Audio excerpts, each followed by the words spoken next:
السلام علیکم دوستو آپ کے لیے بیان لے کر آئے ہیں۔ اس بیان کو فرما رہے ہیں مولانا قاری حنیف صاحب۔ دوستو میرے چینل کو کر دینا سبسکرائب۔ دوستو خوبصورت بیان ہے، خوبصورت انداز سے فرما رہے ہیں مولانا قاری حنیف۔ اللہ تعالی حضرت کی مغفرت فرمائے، آمین۔ جو دوستو آپ کو لے چلتے ہیں بیان کی طرف۔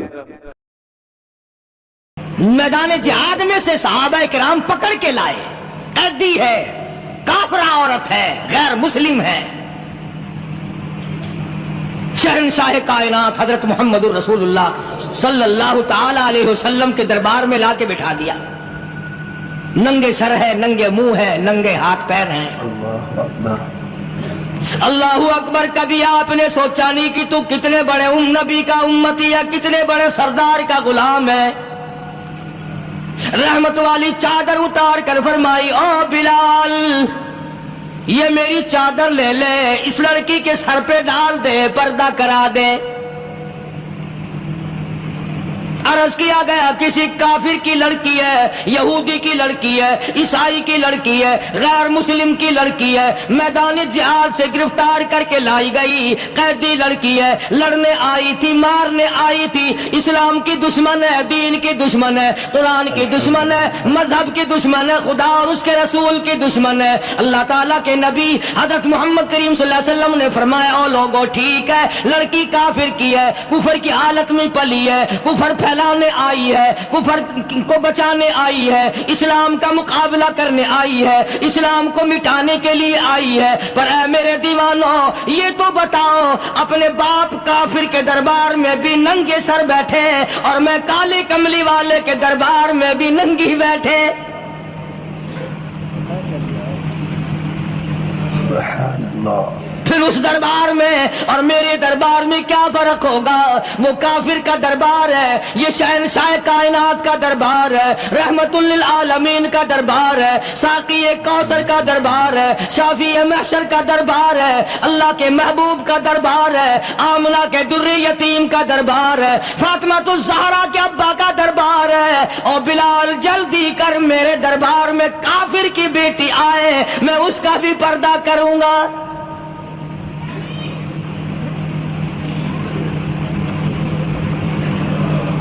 حضرت بلال رضی اللہ تعالی عنہ نے ذرا ایک اور لطیف سی بات ہے، تھوڑی سی باریک سی، اگر آپ سوچیں، لڑکی ہے تو کافرہ، لڑکی ہے تو بے دین، ہے تو اسلام کے دشمن۔ میں تو کئی مرتبہ سوچا کرتا ہوں کہ واہ لڑکی تیرا مقدر، ہے تو کافر کی بیٹی، خود بھی کافرہ ہے، مگر مقدر تو دیکھو امام الانبیاء کی چادر سر پہ ڈالے بیٹھی ہے۔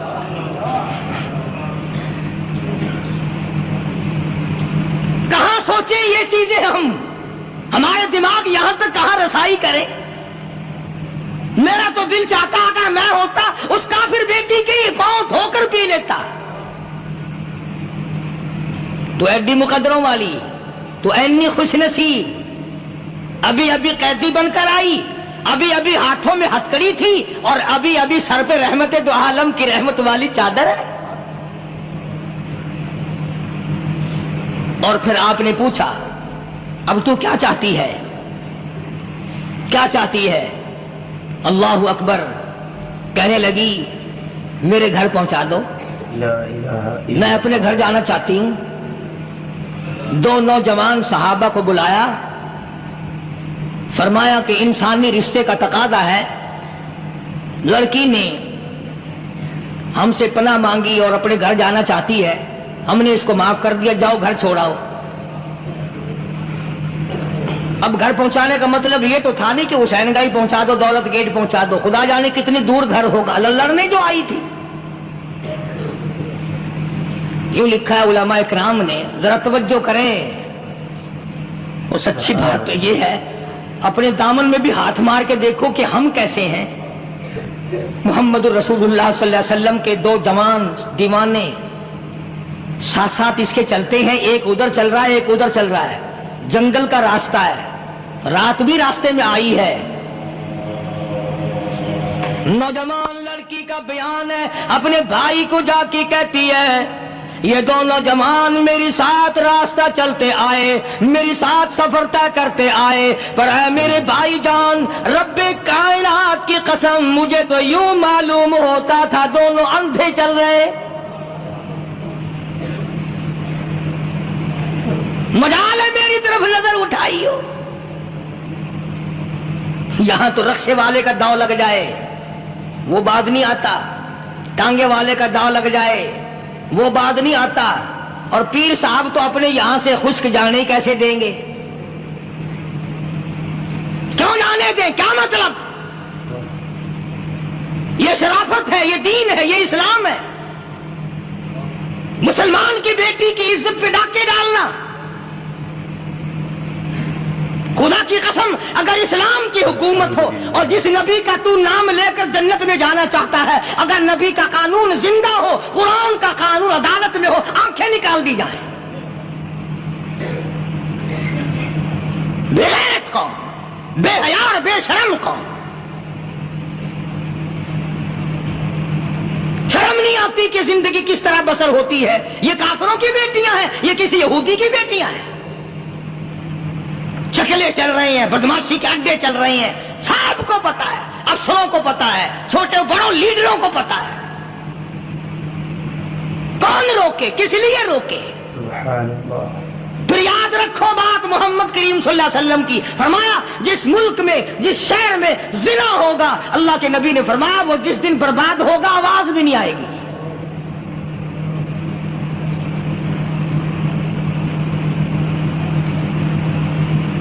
مسلمانوں کے یہاں سے ہو کر دربار نبوت سے چل کر رحمت دو عالم صلی اللہ تعالی علیہ وسلم کی چادر اوڑھ کر لڑکی اپنے گھر پہنچی۔ بھائی نے پوچھا بتا مسلمانوں نے تیرے ساتھ کیا برتاؤ کیا؟ مسلمان تجھے پکڑ کے لے گئے تھے، اتنی خوبصورت ہے تو، ایسی حسینہ ہے، شباب تیرا، حسن تیرا، جمال تیرا، شکل و صورت نرالی، نقش نرالے، آنکھیں تیری نرالی، چہرہ تیرا نرالا، لب تیرے نرالے، قد و قامت تیری نرالی، حسن تیرا شان والا، جوانی شباب ہے، بتا مسلمانوں نے تیری ساتھ کیا گزری؟ رونے لگی اور کہنے لگی تو میرا ماجایا بھائی ہے، پر میں کیا بتاؤں، زمین و آسمان کے مالک کی قسم، سمندروں کے پیدا کرنے والے کی قسم، درختوں کی پتی پیدا کرنے والے کی قسم، ان پہاڑوں اور زمین کے ذرات کو پیدا کرنے والے کی قسم، جو میری عزت کی حفاظت محمد کے غلاموں نے کی ہے، وہ تو ماجایا بھائی بھی نہیں کر سکتا۔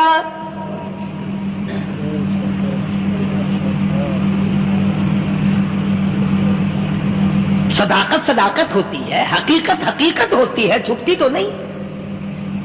کاغذ کے پھولوں سے خوشبو کیسے آئے گی؟ پلاسٹک کے پھول گلاب کے بنا کر سرانے میں لگانے تو آسان ہے، مگر گلاب کی خوشبو نہیں تم لا سکتے۔ سبحان اللہ، سبحان اللہ۔ ارے وہ بھائی بھی تھا تو کافر، پھر بھی مقدروں والا نکلا۔ انہوں نے تو کفر چھوڑ دیا، اور ہم سے ریت نہیں چھوٹتی، رسمیں نہیں چھوٹتی، ہم سے شرک نہیں چھوٹتا، ہم سے بدعات نہیں چھوٹتی۔ بھائی کہتا ہے بہن کو توجہ کرو، کبھی دنیا میں انصاف کی بات کرنے والے لوگ بھی زندہ تھے۔ کفر اسلام ایک اور چیز ہے، انصاف کی بات تو کہا کرتے تھے۔ بھائی کہنے لگا بہن سے کہ میری بہن، چادر تیرے سر پہ نبی کی، کالی کملی والے کی چادر تیرے سر پہ ہے، یہ اس کے دیوانے تجھے ساتھ لے کے آئے ہیں، اور انہوں نے تیری عزت اور آبرو کی حفاظت کی ہے، تو یہ بتا کلمے سے خالی آئی؟ ایسے دربار سے خالی آ گئی؟ ماشاءاللہ، خزانہ لوٹ رہا ہے وہاں تو خالی تو نہیں آ گئی؟ بہن کہنے لگی کہ ہاں خالی آئی ہوں، مطلب یہ کہ میں نے کلمہ نہیں پڑھا، ایمان قبول نہیں کیا، دین قبول نہیں کیا، اسلام اور اس کا مذہب میں نے قبول نہیں کیا۔ بھائی کہنے لگا تف ہے تجھ پر، تجھے ایسے دربار سے خالی اٹھتے شرم نہ آئی؟ اور دربار رسالت اور خالی آ گئی؟ کیا بات کہی ہے عورت نے، سبحان اللہ، اللہ اکبر۔ کہنے لگی 2 وجہ سے میں نے کلمہ نہیں پڑھا، دل میرا چاہ رہا تھا، اندر میرا کہتا تھا کہ جب میرے سر پہ یہ چادر آئی میرا تو دل چاہتا تھا کہ لپٹ جاؤں قدموں سے آقا کے۔ بھائی میرا دل چاہتا تھا میں کھڑی ہو جاؤں دربار میں اور یوں کہوں میرا دل ہو تیرا گھر ہو، میرا دل ہو تیرا گھر ہو، تیرا در ہو میرا سر ہو۔ تمنا مختصر سی ہے مگر تمہید طولانی۔ میں نے کلمہ دو وجہ سے نہیں پڑھا۔ پہلی وجہ تو یہ کہ جب تو سنتا تجھ تک یہ بات پہنچتی کہ میری بہن نے کلمہ پڑھ لیا تو شاید تیرے دماغ میں یہ بات نہ آ جائے کہ میری بہن سے مسلمانوں نے زبردستی کلمہ پڑھوایا ہوگا، اس لیے میں نے نہیں پڑھا۔ تیرے دماغ میں یہ بات نہ آئے کہ مسلمانوں نے مجبور کر کے قیدی بنا کر کے جو لے گئے تھے مجبور کر کے کلمہ پڑھایا اور میری بہن نے ڈر کے مارے کلمہ پڑھا۔ کلمہ پڑھنے کا پختہ پروگرام ہے، مزہ تو اب آئے گا نا، یہاں سے آزاد ہو کر جاؤں گی۔ اور دوسری بات اس نے اور پتے کی کہی، کہنے لگی بھائی میں نے کلمہ اس لیے بھی نہیں پڑھا کہ بہن جنت میں جائے بھائی دوزخ میں جائے، اصل میں تجھے لینے آئی ہوں، دونوں چل کر اس دربار کی غلامی کریں گے۔ میں نے یہ خوف کھایا کہ میرا بھائی غصے میں آ کر کفر پر اور مضبوط نہ ہو جائے، اس لیے مجھے آنے کی کوئی ضرورت نہیں تھی۔ اور کہنے لگی او میرے بھائی وہ دربار کوئی واپس آنے کا تھوڑا ہی ہے، وہاں تو جو گیا قربان ہو گیا، جو گیا قربان ہو گیا۔ چلو چلتے ہیں دونوں بہن بھائی آ کر حضور اکرم صلی اللہ علیہ وسلم کے ہاتھ پہ کلمہ پڑھ کر مسلمان بن جاتے ہیں۔ وہ نبی کی ایک بات دیکھ کر کلمہ پڑھ کر مسلمان بن گئے۔ ہمارے سامنے لاکھوں حدیثیں ہزاروں قرآن کی آیتیں ہیں پر ہم آج تک مسلمان نہ بنے۔ جب مرضی آئی نماز پڑھ لی، جب مرضی آئی زکات دے دی، جب مرضی آئی قرآن پڑھ لیا، جب مرضی آئی دین ایمان کر لیا، مرضی آئی چوری کر لی، مرضی آئی ٹھگی مار لی۔ اس کا نام دین نہیں ہے، اس کا نام ٹھگی اور فریب ہے۔ اس لیے قرآن کریم نے للکار کے کہا تأمرون الناس بالبر وتنسون انفسکم وانتم تتلون الکتاب۔ دوسروں کو اسلام کا نام لیتے ہو، دوسروں کے سامنے مسلمان بنتے ہو، حالانکہ تم کتاب پڑھتے ہو اللہ کی۔ افلا تعقلون، سوچتے کیوں نہیں ہو کہ تم کدھر چلے ہو؟ کیا پروگرام بنائے بیٹھے ہو؟ زندگی کا لاہ عمل یہ تو نہیں ہونا چاہیے جو تم نے بنایا ہوا ہے۔ اور آگے فرمایا تأمرون الناس بالبر وتنسون انفسکم وانتم تتلون الکتاب افلا تعقلون واستعینوا بالصبر والصلاة۔ اگر تکلیف آئے، پریشانی آئے، کوئی مصیبت آئے تو صبر اور نماز کے ساتھ قائم رہو، یعنی صبر نماز کے بغیر حاصل نہیں ہوگا، اور نماز قبول ہوگی تو صبر خود بخود آ جائے گا۔ چنانچہ اللہ والوں کی زندگی کا مطالعہ کرو، کتابیں اور حالات پڑھ کر کے دیکھو کہ انہوں نے ساری عمر میں ایک ایک نماز بھی ضائع نہیں ہونے دی، تمام عمر میں ایک ایک نماز ضائع نہیں ہونے دی۔ اور ہم لوگوں کی جوانی یوں ہی بیت جاتی ہے، جوانی یوں ہی گزر جاتی ہے۔ اسی کو کہتا ہے کہ کچھ نہ پرواہ کی میرے دین کی، آج میں تمہاری پرواہ کیسے کروں؟ وَإِنَّهَا لَكَبِيرَةٌ إِلَّا عَلَى الْخَاشِعِينَ۔ اللہ پاک خود فرماتے ہیں کہ نماز بھاری نہیں، نماز مشکل نہیں، نماز پڑھنا کوئی تکلیف نہیں، مگر ان لوگوں کے لیے، ان لوگوں پہ کوئی مشکل نہیں جو اللہ سے ڈرنے والے ہیں، اللہ کے خوف کو دل میں بسانے والے ہیں، جن کا یقین ہے کہ موت آئے گی اور اللہ کے یہاں جا کر کے میں نے منہ دکھانا ہے، ایک دن قبر میں جانا ہے، حشر نشر نے بھی آنا ہے، قیامت نے بھی آنا ہے، جس کا ان تمام چیزوں پہ یقین ہے۔ اللہ فرماتے الا علی الخاشعین، ڈرنے والے کے لیے تو کوئی چیز نہیں، اور جو نہیں ڈرتا اس کے لیے تو پہاڑ ہے نماز پڑھنا۔ صحابہ کرام نے تو ایسی ایسی نمازیں پڑھی صحابی ہے مدنی کریم صلی اللہ علیہ وسلم کا، اپنے باغ میں نماز پڑھ رہا ہے، گنجان باغ ہے کھجوروں کا، کھجوروں کا باغ پکا کھڑا ہے، صحابی نماز پڑھ رہا ہے، ایک پرندہ کبھی ادھر سے آتا ہے کبھی ادھر جاتا ہے، گنجان باغ ہے، وہ نکلنا چاہتا ہے، پرندے کو راستہ نہیں ملتا، تو دوران نماز صحابی کی نظر پرندے پہ لگ گئی، دوران نماز صحابی کی نظر، وہ پھڑک پھڑک جو کرتا تھا نا کبھی ادھر کبھی ادھر، صحابی کی نظر پرندے پہ لگ گئی، نماز میں بھول گیا، بس اتنی سی بات ہوئی، آیا دربار رسالت میں اور کہنے لگا یا رسول اللہ وہ سارا باغ لے کر اسلام میں وقف کر لو، جس باغ کی وجہ سے میری نماز خراب ہو جائے میں وہ باغ ہی نہیں رکھتا۔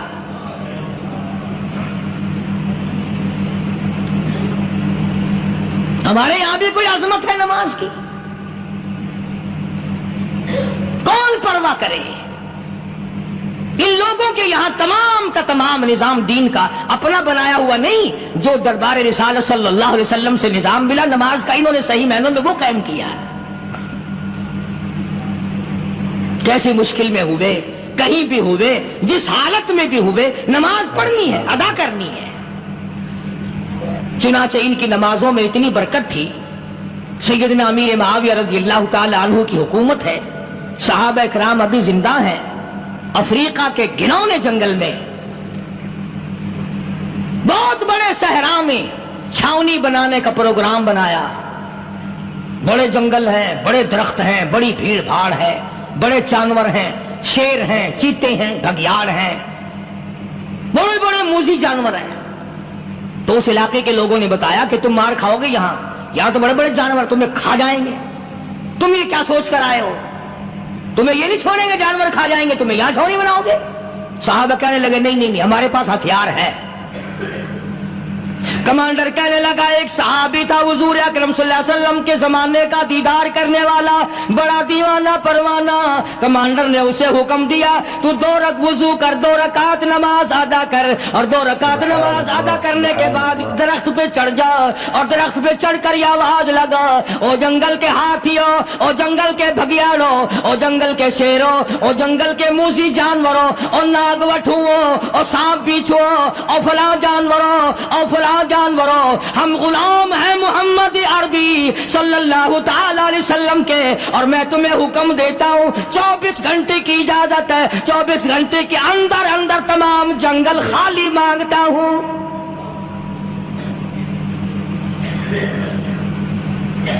مارشلہ نافذ کر دیا حضور کے غلام نے، ہاتھیوں پہ، جانوروں پہ، چیتوں پہ، بھگیاڑوں پہ، شیروں پہ،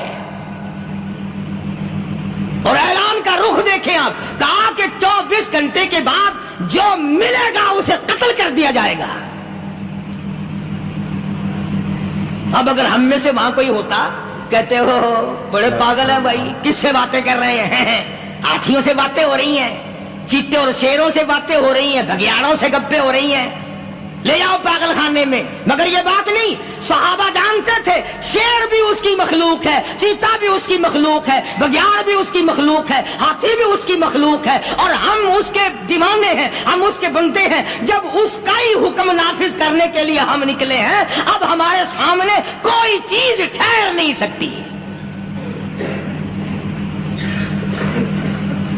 تاریخ شاہد ہے، گیبن مورخ انگریز لکھتا ہے، امریکہ کا بہت بڑا پروفیسر تور آندرے انگریز مورخ لکھتا ہے کہ صحابی کی یہ بات سن کر جنگل میں کھلبلی مچ گئی، جانوروں میں شور مچ گیا، چیتے، بھگیاڑ اور طوفان مچ گیا، شور مچاتے ہوئے تمام کے تمام نے جنگل خالی کر دیا۔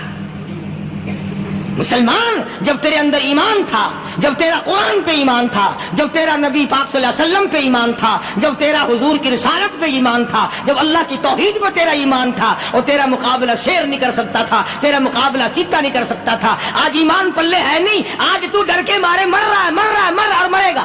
الحمدللہ۔ ایک صحابی جنگل میں راستہ بھول گیا، اور بھول کر اور زیادہ صحرا میں جنگل میں نکل گیا۔ دیکھتا کیا، صحابی سامنے سے شیر آیا، صحابی نے تو شیر کو دیکھ لیا اور شیر نے صحابی کو دیکھ لیا. اب شیر حملہ کرنے کا ارادہ کر رہا، سامنے ہے. اللہ اکبر اللہ اکبر. صحابی نے للکار کر آواز دی، او جنگل کے شیر، او جنگل کے شیر، کیا تو ان آنکھوں کو چیرنے کا ارادہ کرتا ہے جو آنکھیں محمد کریم صلی اللہ علیہ وسلم کے چہرے انور کا دیدار کر چکی ہے؟ ان آنکھوں کو پھاڑے گا، اس چہرے کو پھاڑے گا جس نے حضور صلی اللہ علیہ وسلم کا ایک دفعہ نہیں بار بار دیدار کیا ہے. تاریخ شاہد ہے. شیر جھکا، صحابی کے قریب آیا اور یوں لکھا ہے کہ آگے بڑھ کر صحابی کے پاؤں چاٹنے لگا، پیر چاٹنے لگا اور زبان حال سے یوں کہنے لگا اگر تو ان کا غلام ہے تو میں ان کے غلاموں کا غلام ہوں. یہ جو تمہیں کہتے پھرتے ہیں نا غلام ہے رسول کے غلام ہے، غلام ہے رسول کے غلام ہے، شکل پہ دیکھنا 12 بجے ہوئے ملیں گے. بالکل جھوٹ. شکل نہیں غلاموں والی، اخلاق نہیں غلاموں والا، اعمال نہیں غلاموں والے، عقائد نہیں غلاموں والے، سیرت نہیں غلاموں والی، لباس نہیں غلاموں. اور غلام کائے کا؟ بازاروں میں پھرتے ہیں نا، جلوس نکالتے ہیں غلام ہے رسول کے غلام ہے. اس گلی سے نکلے، آؤ یار بڑی اچھی فلم لگی وہاں چلتے ہیں. اب غلام فلم میں جا رہے ہیں، اب غلام بدماشی کرنے چلے ہیں. تو صحابی نے جب آواز دی، شیر نے جھک کر صحابی کے پاؤں چاٹے اور یوں لکھا مورخین نے کہ بظاہر یوں کہنے لگا کہ تو راستہ بھول گیا، دم ہلاتا ہوا چلا، صحابی کو راستے میں چھوڑ کے گیا. اور مورخین نے یہاں تک لکھا ہے کہ جب صحابی سے شیر واپس ہونے لگا تو بڑبڑا رہا تھا، گویا صحابی کو اپنی طرف متوجہ کرتا تھا.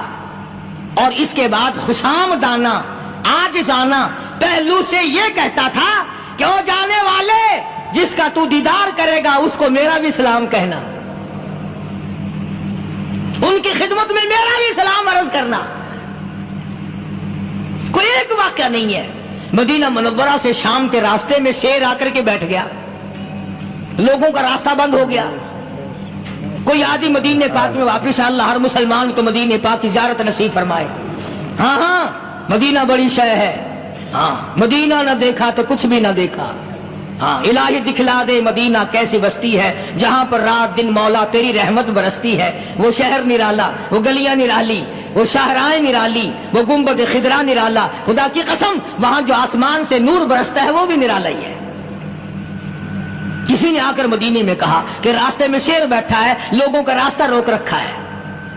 عبداللہ بن عمر رضی اللہ تعالیٰ عنہ صوفی صحابی، کوئی ایسا بہادرانہ کام کرنے والا بھی نہیں، لاٹھی نہیں مانگتا، تلوار نہیں اٹھاتا، نیزہ نہیں اٹھاتا، تیر نہیں لیتا، گولی کا سامان نہیں، تیر و تلوار کا سامان نہیں، کوئی چیز نہیں، بے دھڑک بے جھجک جا کر شیر کا کان پکڑ کے مروڑ کے صحابی کہتا ہے تجھے کس نے اجازت دی حضور کے غلاموں کا راستہ روکنے کی؟ تجھے شرم نہیں آتی؟ تو سرکار مدینہ کے غلاموں کا راستہ روکے بیٹھا ہے. تاریخ شاہد ہے، دم ہلاتا ہوا جنگل کو بھاگ گیا. اور آج اولاد ہمارے کہنے کی نہیں. شیروں کو تو کیا منائیں گے، اولاد نہیں مانتی، بیوی نہیں مانتی. کچھ اپنا بھی قصور مانو نا، کچھ گڑبڑ ہے نا اندر. اختر شیرانی نے بڑی عجیب بات کہی، اسی کو کہتا کہ یہ عذر امتحان ہے، جذبہ دل کیسا نکل آیا. یہ عذر امتحان ہے، جذبہ دل کیسا نکل آیا. میں الزام ان کو دیتا تھا، قصور اپنا نکل آیا. گریبان میں جا کر دیکھو، ٹٹول کر کے دیکھو، اپنی نیتوں کو ہاتھ مار کے دیکھو، اپنے عقیدے کو ٹٹول کے دیکھو، اپنے ایمان کو تلاش کر کے دیکھو، اپنی نظروں سے پوچھو، اپنی زبان سے پوچھو، اپنے پیٹ سے پوچھو تیرے اندر کیسی روزی جا رہی ہے. کیوں کر ہم کامیابی سے ہمکنار ہوں؟ یہ خلقت پھر ہمارے لیے غیر کیوں نہ بنے؟ یہ سارا جہان ہمارا دشمن کیوں نہ بنے؟ صحابہ تو ایسے بے دھڑک تھے، کسی شہنشاہ کی پرواہ نہیں کیا کرتے تھے، کسی شہنشاہ کی پرواہ اللہ والے نہیں کرتے تھے۔ تم تو بڑے پیروں کو ماننے والوں، پر جو میں بات بتاؤں گا پیر کی وہ نہیں مانو گے۔ مجدد الفسانی سرہندی سبکید رحمت اللہ علیہ نقشبندی خاندان کے سربراہ ہیں، بہت بڑے بزرگ ہیں، پکڑ کر کے لے گئے حکومت والے، بادشاہ کو سجدہ کرانا ہے، بادشاہ کو سجدہ کرانا ہے۔ وہ کاہے کا سجدہ کرتے تھے؟ وہ کسی سے ڈرتے ہی نہیں تھے، اللہ والا کسی سے ڈرا ہی نہیں کرتا۔ تو یوں سنا کا انتظام کیا گیا کہ دربار کے قریب جا کر ایک دیوار بناؤ، اس میں ایک چھوٹی سا روشن دان دریچہ موری لگاؤ، جس میں سے جھک کر بندہ اندر داخل ہو، تاکہ ایک دفعہ جھک جائے صحیح، یہ پیر، یہ درویش، یہ قلندر، یہ ولی، یہ مولوی جو اکڑا ہوا ہے اسے جھکا لو جس طرح سے بھی ہو سکے۔ اب تمہاری نظروں میں تو ہماری کوئی قیمت نہیں، تم جو یہاں جمعہ پڑھنے آتے ہو تمہارے خیال میں ہماری کوئی قیمت نہیں، وضو کیا، سنتیں پڑھی، جمعہ پڑھایا، بس ہمیں نہ کوئی جانتا ہے نہ کوئی پہچانتا ہے۔ تم کیا جانو کہ صوبائی ہوم ڈپارٹمنٹ میں ہمارے تذکرے، مرکز گورنمنٹ میں ہمارے تذکرے، کون سیدھا چل رہا ہے کون الٹا چل رہا ہے، کون ہمارے لیے خطرناک ہے، اور تمہیں کیا پتا ہمیں تو لوگ ڈبل سٹار لکھتے ہیں۔ مجدد الفسانی سرہندی رحمت اللہ علیہ کے لیے کھڑکی بنائی گئی، جھک کر داخل ہوگا، اسی بہانے سے جھک جائے گا۔ مگر اللہ والوں کو عقل اللہ ہی عطا کرتا ہے۔ جب وہاں گئے نا، انہوں نے کہا جی اس میں سے داخل ہو کے اندر چلنا ہے۔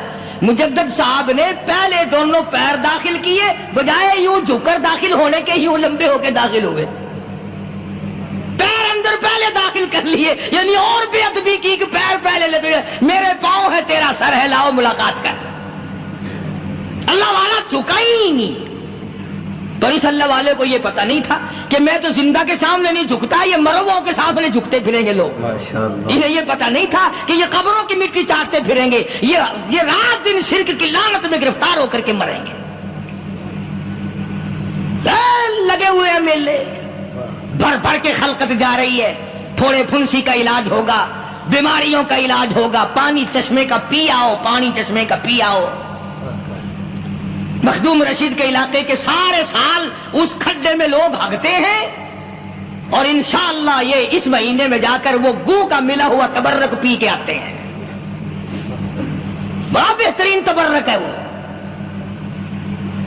نوح علیہ السلام کی قوم نے کشتی پخانہ کر کر کے بھر دی تھی نا، حضرت نوح علیہ السلام اللہ کے حضور میں رو پڑے، فرمایا دیکھ میرے رب، تو نے حکم دیا، کہاں سے لکڑیاں لایا، چختے چیرے، تختوں کو جوڑا، اتنی محنت کی، میں نے کشتی بنائی اور ان ظالموں نے ہگ ہگ کے بھر دی۔ فرمایا میرے نو گھبرانا، اگر انہی سے نہ چٹوا دوں تو میری خدائی کیا ہوئی۔ گھبرانا، 950 سال مار کھانے والے پیغمبر، میں تیرا ساتھی ہوں، تو کیوں گھبرایا؟ وہ کانوں تک لبا لب پخانا کر کر کر کے بھر دی، قوم میں بیماری پھیل گئی۔